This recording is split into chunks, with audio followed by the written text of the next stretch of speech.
भारतीय संविधान के इससे पहले के वीडियो में हम राज्य की कार्यपालिका जो थी उसकी चर्चा कर लिए हैं और आज हम बात करेंगे राज्य की विधायिका की, जिसमें हम राज्य विधानमंडल की चर्चा करेंगे। इसमें इसकी चर्चा जो है आर्टिकल 168 से 212 के बीच में है और 213 जो आर्टिकल है उसमें क्या चर्चा है, तो उसमें राज्यपाल के अध्यादेश की चर्चा है।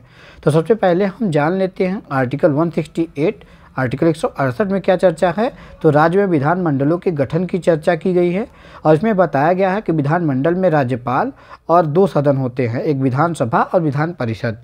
अब हमें जान लेते हैं तो भारत में आंध्र प्रदेश जो है और उसका तेलंगाना, उत्तर प्रदेश, बिहार, महाराष्ट्र और कर्नाटक में 2 सदन हैं, अर्थात विधानसभा और विधान परिषद दोनों हैं।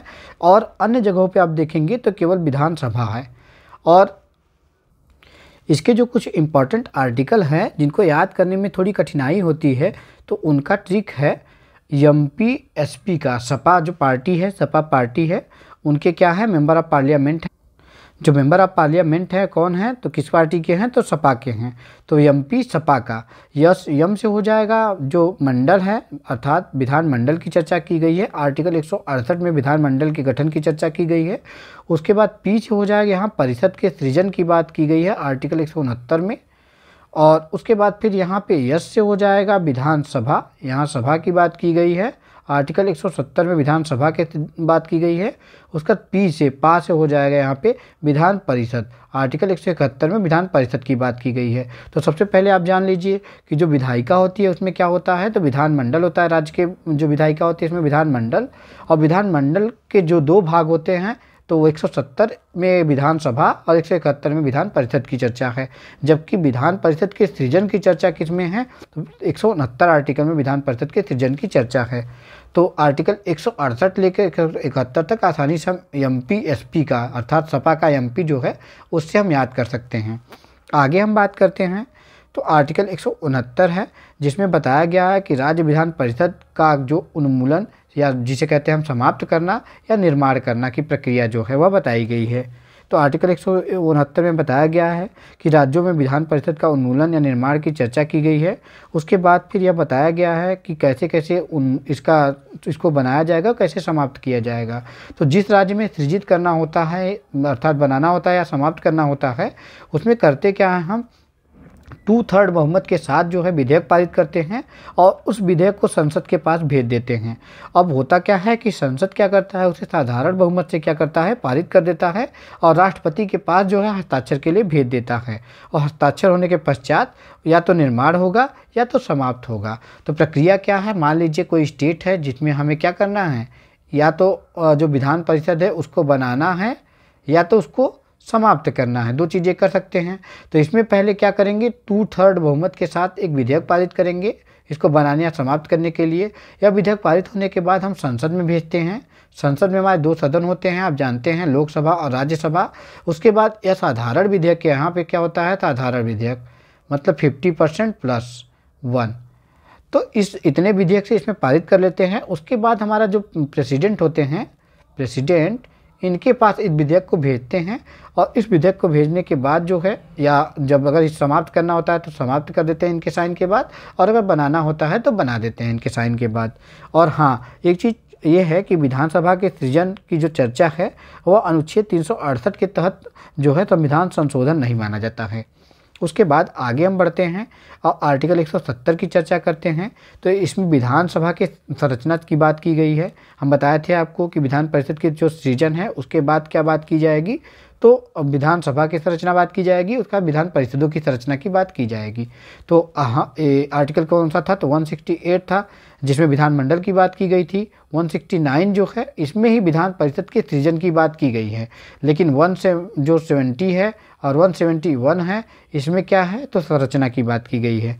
अब इसमें देखिए आर्टिकल 170 में यह बताया गया है कि विधानसभा की संरचना क्या होगी, इसकी चर्चा क्या है, तो आर्टिकल 333 में की गई है, जिसमें यह बताया गया है कि प्रत्येक राज्य में जो विधानसभा सदस्यों की संख्या होती है कितनी होती है, तो मैक्सिमम 500 हो सकती है और कम से कम 60 हो सकती है।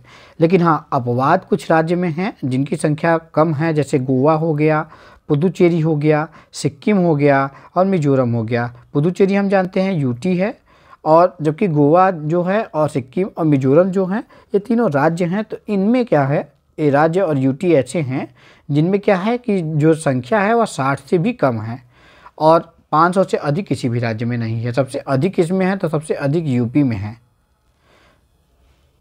उसके बाद सबसे कम राज्यों में देखेंगे तो सिक्किम में है और यूटी में देखेंगे तो पुदुचेरी में है 30 सीट।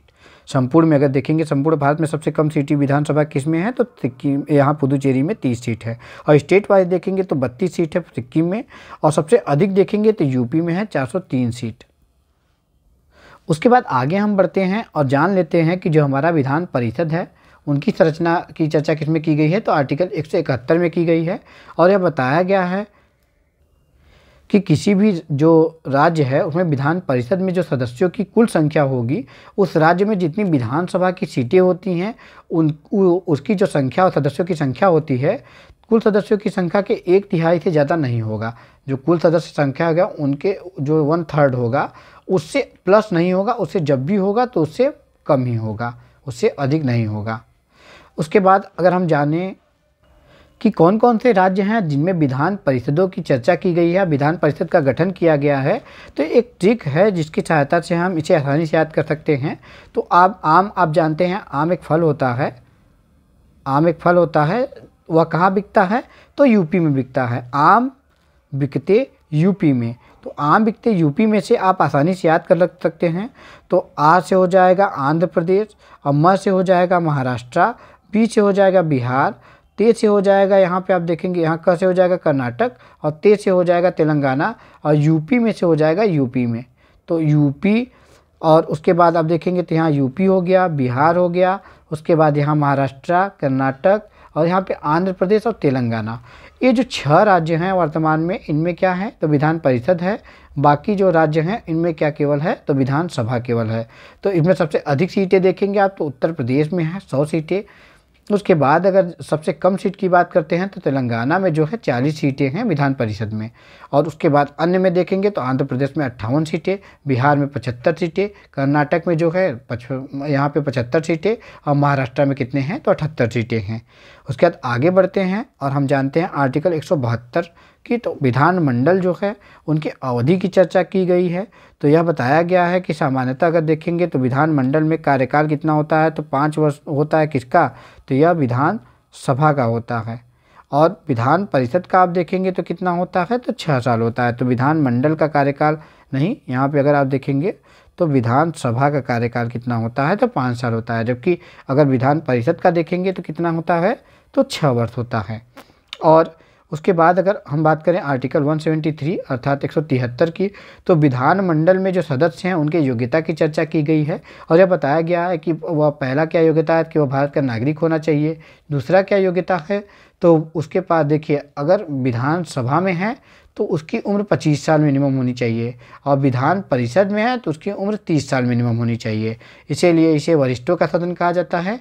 और इसे जो होता है यह नौजवानों का सदन कहा जाता है। और उसी प्रकार से जैसे लोकसभा और राज्यसभा होते हैं उसी प्रकार से इनमें और भी चर्चाएं हैं। उसके बाद अगर हम चर्चा करें आर्टिकल 174 की, तो इसमें जो है विधानमंडल के सत्र बुलाने, सत्रावसान करने और विधानसभा को भंग करने की चर्चा की गई है। उसके बाद आर्टिकल 175 में जो है राज्यपाल के अभिभाषण की चर्चा की गई है और संदेश के बारे में चर्चा की गई है। ये बहुत इंपॉर्टेंट आर्टिकल नहीं है लेकिन फिर भी इनको जानते रहिए। उसके बाद आर्टिकल 176 है, इसमें क्या है तो राज्यपाल का जो विशेष अभिभाषण है उसकी चर्चा की गई है। और आर्टिकल 177 में मंत्री, महाधिवक्ता और जो सदन के अधिकारी होते हैं उनकी चर्चा की गई है। इसमें बताया गया, जैसे देखिए हम बताए थे कि जो हमारे यहाँ पे महान्यायवादी होते हैं वह किसी भी सदन में क्या होते हैं बैठ सकते हैं और कार्यवाही में भाग ले सकते हैं, लेकिन हाँ वोटिंग नहीं कर सकते। और लेकिन मंत्री क्या होता है कि किसी भी सदन में बैठ सकता है यहाँ पे, लेकिन वोटिंग उसी सदन में करेगा जिसका वह सदस्य होता है। तो उसी प्रकार से मंत्री उसी सदन में यहाँ पे वोटिंग करेगा जिसका वह सदस्य होता है। और महाधिवक्ता अब देखिए जो कार्यवाही होगी उसमें भाग तो लेगा लेकिन जो वोटिंग होता है वह नहीं करता है। उसके बाद आर्टिकल 178 है जिसमें विधानसभा के अध्यक्ष, उपाध्यक्ष के पद की चर्चा की गई है। और उसके बाद अन्य आर्टिकल जो इम्पोर्टेंट है उसमें आर्टिकल 186 है, जिसमें अध्यक्ष, उपाध्यक्ष, सभापति, उपसभापति के वेतन भत्तों की चर्चा की गई है। उसका आर्टिकल जो 187 है उसमें क्या चर्चा की गई है, तो राज्य विधानमंडल के सचिवालय की चर्चा की गई है। उसका फिर 188 में जो है विधानसभा व विधान परिषदों के सदस्यों की जो है शपथ की चर्चा की गई है।